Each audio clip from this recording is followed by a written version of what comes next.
Okay, this is an analysis section. We'll start off with technique. Clearly this is a melody with accompaniment, and so we need a technique that can do that. We don't want every note being equally valid or heard, rather. So we don't want every note jumping out.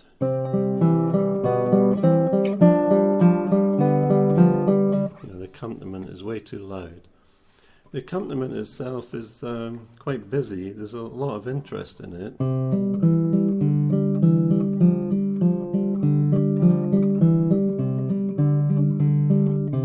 Something like that. But we don't want it to be as interesting as the melody. And the melody is quite simple.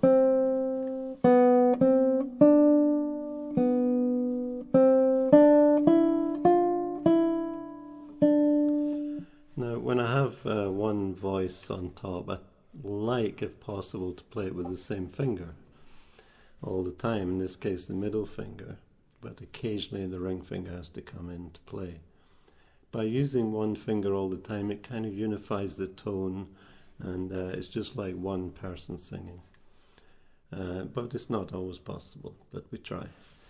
Now, in order to get the middle finger to be louder than the others, I just use a bit more movement in it.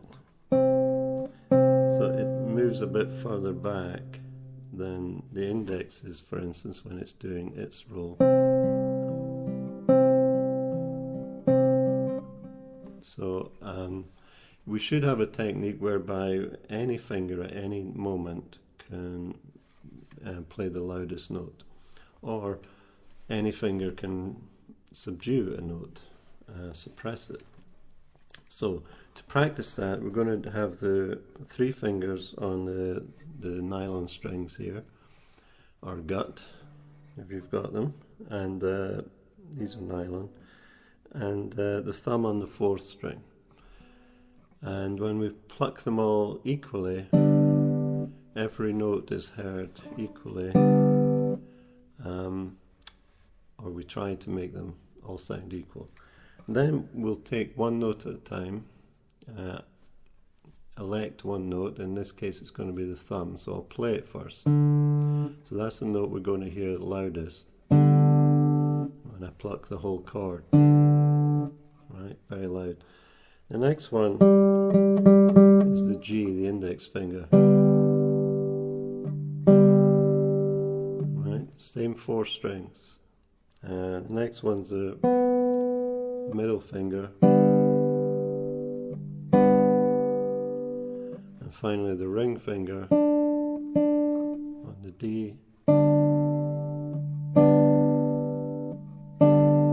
So each time it's the same chord, the same notes, but each time it sounds different, depending on which finger I elect to play the loudest note. So that's a good technique to practice. I've spent a good few hours of my life doing things like that. Simple things, but they're hard to do well. But they'll make a big difference when you come to playing pieces, which have especially ones with a melody and accompaniment, or a fugue or something like that.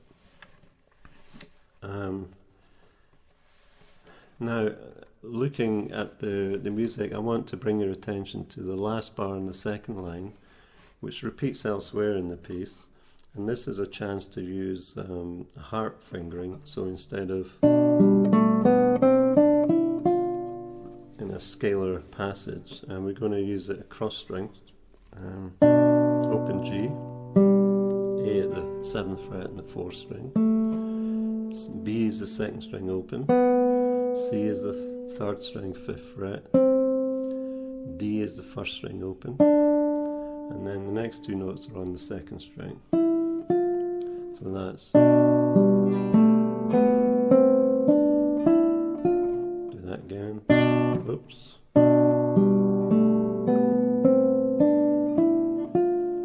into this next chord. Now there are two very difficult bars in this piece. The first one is the first bar in line 4. And the bar before it's difficult too, and the bar off after is a bit awkward. So there's 3 bars here. So we'll go from the last bar on the 3rd line. By the way, if you don't have the score, you can download it for free from my website. So I use a harmonic at the 12th fret for this D. So this is the last bar of the 3rd line. Now by using a harmonic, it leaves my hands free to move into position for the next one. Otherwise, a big stretch, or it becomes awkward. And I don't mind there being a harmonic there. If you don't want a harmonic, you can go the hard route if you want. And now a really hard fingering. He shows the low E with a 9 underneath it.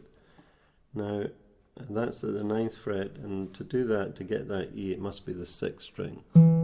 That's an E. Yeah, just checking. And the B on top. And then it says the E with the 1st finger. Well, that's at the 5th fret. There is one at the 9th fret, but you don't want to squeeze your 1st finger in there. So he's got this fingering. Now there is an E on the 5th string at the 5th fret, which makes this passage a lot easier. But he has this written. So when no one's looking, and I mean you, I might play that E there. But as soon as you're looking, and he's written in the score, I'm going to play it on the 6th string. And then we get that E on the 5th string. Then I slide my 3rd finger up. And then my pinky down the 1st finger. And then the A minor chord. So that'll need some attention to play at the same tempo that you play the rest of the piece. The next most difficult bar is the 1st bar of the last line. We have an F major chord with a G on top resolving. 3rd finger goes up to the 9th fret. I use my 1st finger at the 7th, then the 3rd at the 5th fret. The reason I want my 3rd there, the chords that are coming up, I'm going to slide my 3rd down and play the D minor chord like this. So that's fingers 3, 2 and 1. And then I bring my thumb over for the low E, have an open G, and then the 1st finger barring 2 strings. Yeah, that's probably an authentic Russian guitar technique. And then if you've got a narrow enough fingerboard, you might use your thumb on the 3rd fret for this chord, the D minor chord 1st inversion. You could use the open string on top or the 2nd string 3rd fret. But the neck on this is 53 mil and it's very wide. So I find that hard. So I'm going to use the thumb for this one, but I'm going to bring the fingers back in for this one. Okay. Now some people who don't like using the thumb at all could use, and the top 2 fingers, fingers 2 and 3, slide down a fret as your 1st finger goes over. You get the A7. But then you have a big problem with getting that, so there's a bit of a leap round. So that's a bar that will cause problems too, so spend some time on these bars, because the rest of it's fairly straightforward if you have some experience with guitar playing. Now the harmony. I love harmony, and I think if you understand what's happening harmonically, there is a subtext, kind of a narrative going on, where the composer is playing with you, playing with your ears, setting things up, knocking them down. Also a little drama going on with the harmony, which, if you understand it, will help you interpret the piece and give you confidence when you're playing it to people. So let's have a look at the harmony. Now, it's in the key of C. Whenever someone's in the key of C from this period, early 19th century, early to mid 19th century, I would expect the piece, especially a study for guitar, to do one of two things. That is, change key at some point to either the dominant chord, so in the key of C the dominant chord is G, or to A minor, which is the relative minor. Let's take them one at a time. If we're going to change key to G, at some point we expect a D7.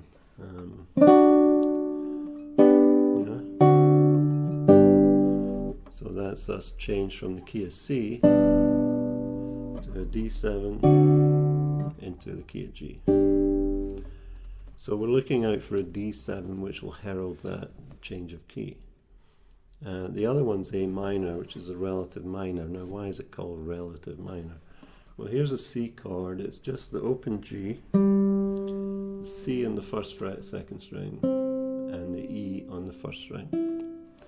C, E, G or G, C, E, doesn't matter which order they come in. That's a C chord. The A minor chord keeps those two notes and just changes the G to an A. Now, because two of the three notes are the same, that means they're so close we call them relatives. So this is you, and this is your auntie or something. Or, seeing as it's Russian, this is Yuri, and this is Uncle Vanya.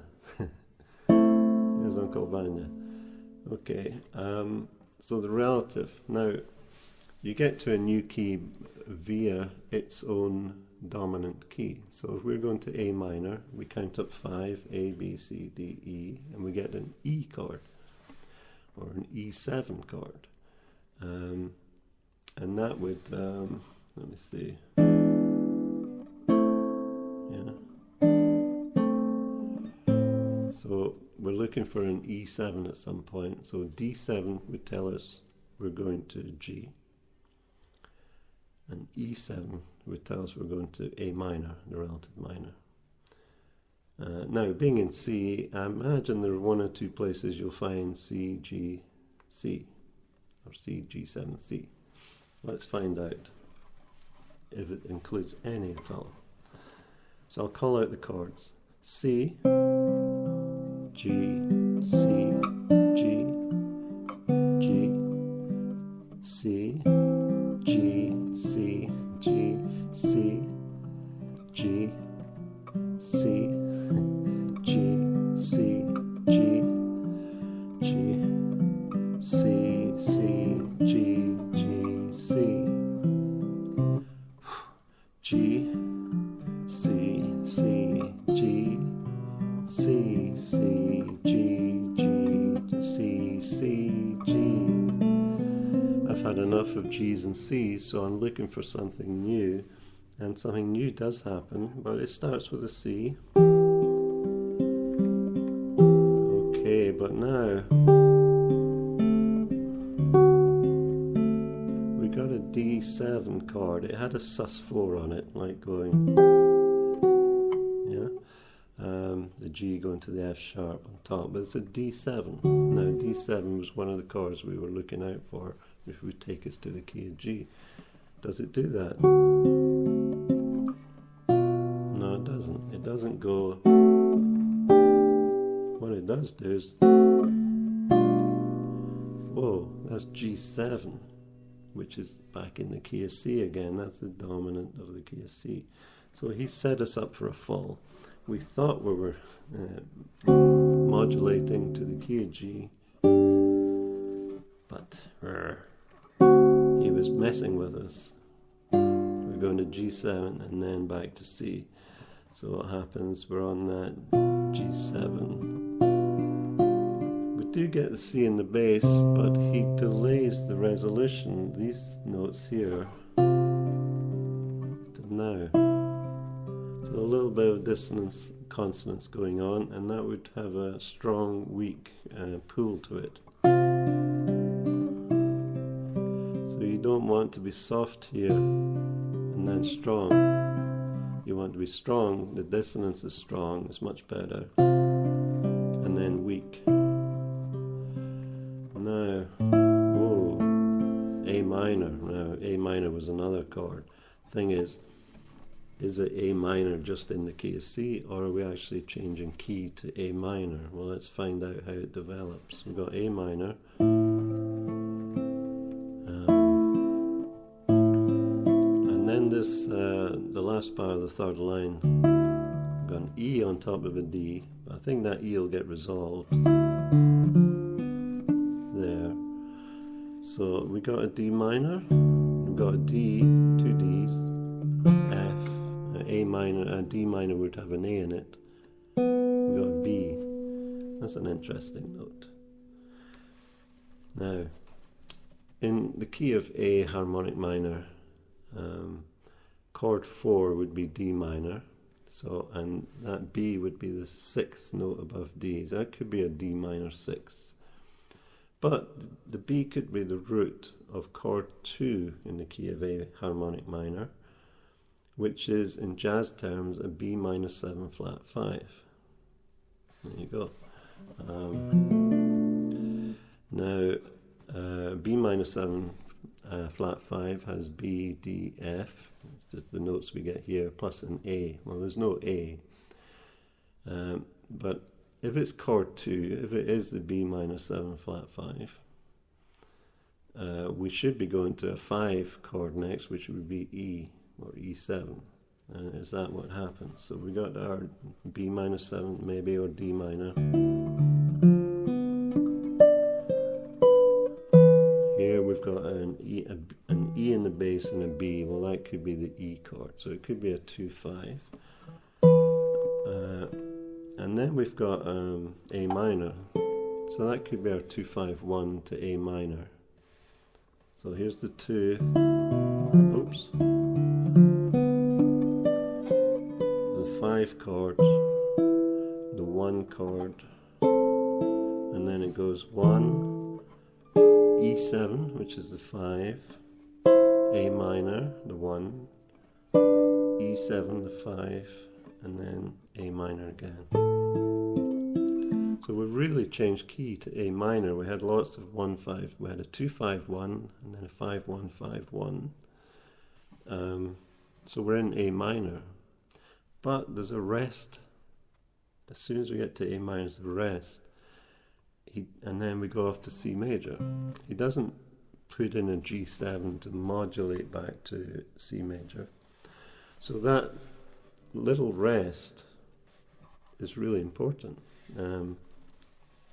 Because we don't modulate back, we suddenly come back. So it's nice to have that rest there. We've reached A minor, rest, and we're back home again. Now this is the same as before, the first couple of lines. C, G, C, G, G, C, G, C, G, C, G, C, G, C, G, G, C, C, G, G, C. G, C, C, G, C, C, G, G, C, C, G. Now, here's that harp run, and this is where things changed before, after the harp run. We've gone to the C. Now, before we started modulating towards the A minor. Something different happens here. Oops. An E flat, and that's C minor. A little decoration there, but we got a C minor chord. Now, C minor, where did that come from? We're in the key of C, and suddenly we got C minor. Where's it going? Oh, we got our D7 again. And D7 definitely should go to G. So if we're in the key of G, what's that C minor doing there? Because in the key of G we have C major. Well, it was very trendy at this time to take the 4 chord, and in the key of C, key of G, G, A, B, C, the 4th chord is C. To take that major chord and make it minor. it's something that became popular in the 1950s, doo-wop songs, and it's even used today. Oasis used it in Look Back in Anger. F major going to F minor, best part in the song. So it's something that has been done for a long time, but it was very trendy at this time of composition. So what we have is chord 4 minor, going to, where I've lost myself,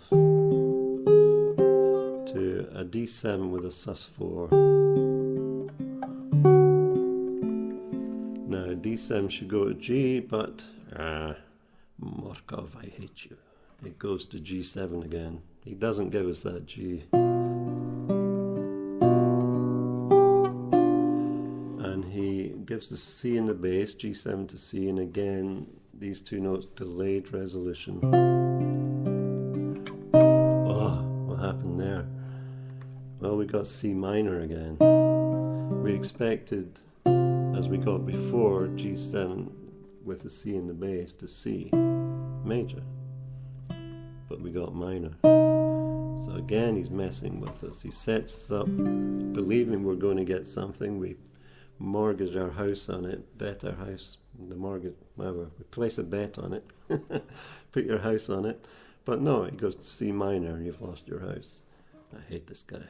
And then he gives us C major, just as we were beginning to think, okay, we're in C minor. Oh, it's major. Okay, moving on, G7.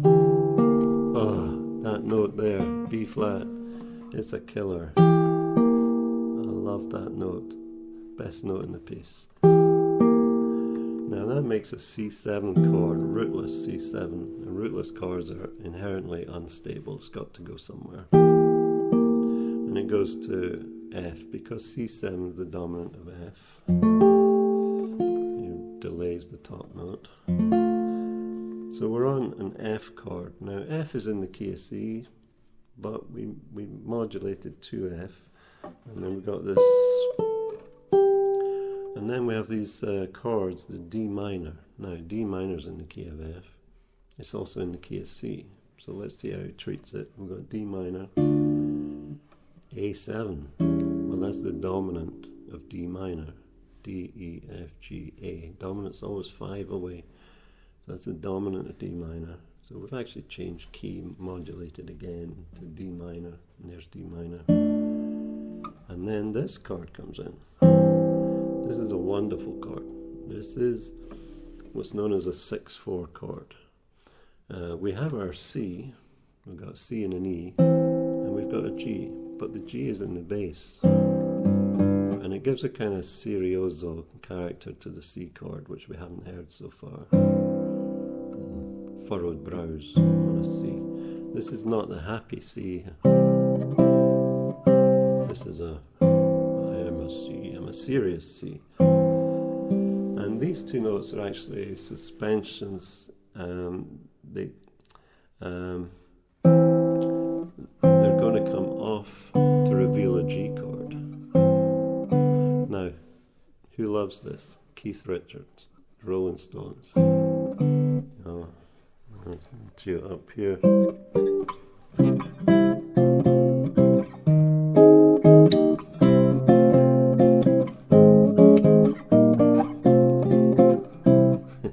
So these notes added on. He loves that. I've lost count of the many songs that Keith Richards does that. But here it is, in Morkov. And it was very popular. You'll find it in Mozart, Fernando Sauer, Beethoven, all those guys. It's really delaying the final dominant chord. Finally we get home to C. And you think that's the end of the piece, but we've got 1, 2, 3, 4 more bars. Where again he starts going C to G7, C, G7, but the difference this time is he keeps the C in the bass, because we've reached home and that C wants to claim its place. We're home now, we're not going anywhere else, sit down. You know, so C, G7 with a C in the bass, C. Oh, the G's a bit annoyed now and it wants to really do something, so it brings in that A flat, a wonderful A flat, which is a flat 9 in a G 7th chord. Got a bit of pain in it. It's kind of a little bit annoyed, this G, because it's not getting the root of G. It's got C in the root, in the bass. But the C wins out, and finally we get what we've been waiting for all along. We can relax. Okay, so fooling around, but you see, there's a narrative going on. There's expectations, and the composer plays with that and sets you up for one thing and then takes it away from you just as you think you're there. And then later on he gives it slightly disguised form. So there's a few interesting things going on. Now, do you need to know all this to play the piece? Well, no, you could take those notes and put them on there and play them in the right order and the right time, and it will sound quite nice. But if you really understand the piece, understand the drama, the play that's going on between the composer and your ears, then you'll appreciate the piece more. And if you appreciate it more, you should perform it better. So that's why I like to understand every single note that I'm playing. And it's great fun. I enjoy this stuff, and I hope you do too, and I hope you've listened this far into this video. Okay, that's it.